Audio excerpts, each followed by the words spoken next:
ഒരു തൈ ഇരിപ്പുണ്ടല്ലോ, തൈയെങ്കിൽ തൈ ആദ്യ പെൺസിക്ക് എന്തോ ഒരു പ്രശ്നമുണ്ട് എന്നോട്, അതെനിക്ക് മനസ്സിലായി. ഭവാനി ഒന്ന് മനസ്സിലാൽ ഈ കലവറ നമുക്കൊരു മണിയറയാക്കാം. ഉണ്ട്, ഞാനത് വന്നപ്പോഴേ ശ്രദ്ധിച്ചതാണ്. എനിക്ക് കുറച്ച് കാര്യങ്ങൾ സംസാരിക്കാനുണ്ട്. ഭവാനി കുലകൾക്കിടയിലേക്ക് വരുമോ? എന്റെ ഉള്ളിലുള്ള ഒരു കാര്യം ഞാൻ പറഞ്ഞു, നിങ്ങൾക്ക് ഇഷ്ടമല്ലെന്നുണ്ടെങ്കിൽ ഓക്കെ ഫൈൻ. മൗനം സമ്മതം.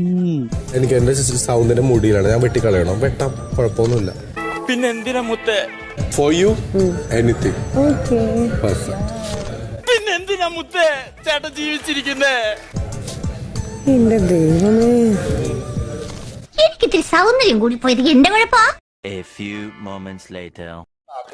പുകഞ്ഞ കൊള്ളി പുറത്ത് എന്നുള്ള ടാസ്കിൽ പുകഞ്ഞ കൊള്ളി പുറത്തായിട്ട് കിടന്നിട്ട് ഒരു നാണമില്ലാണ്ട് അവിടെ കിടന്നിട്ട് കൂർത്ത മത്സ്യം തുറക്കുന്നുണ്ടായിരുന്നു. പുകഞ്ഞ കൊള്ളി പുറത്ത് മാത്രമല്ല, ആ വരാന്തയ്ക്ക് പോലും കിടക്കാനായിട്ടുള്ള യോഗ്യത ആർജെ ബിൻസിക്കില്ല. അതുകൊണ്ട് തന്നെ ജയിലിൽ പോയിട്ട് ആർജെ ബിൻസി കിടക്കട്ടെ.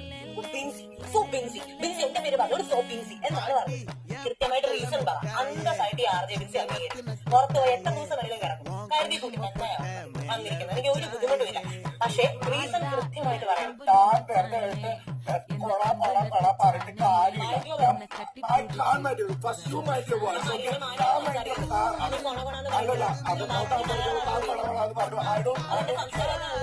നല്ല സംസ്കാരം കേട്ടു ഈ കാര്യത്ത് പറഞ്ഞ സംസ്കാരം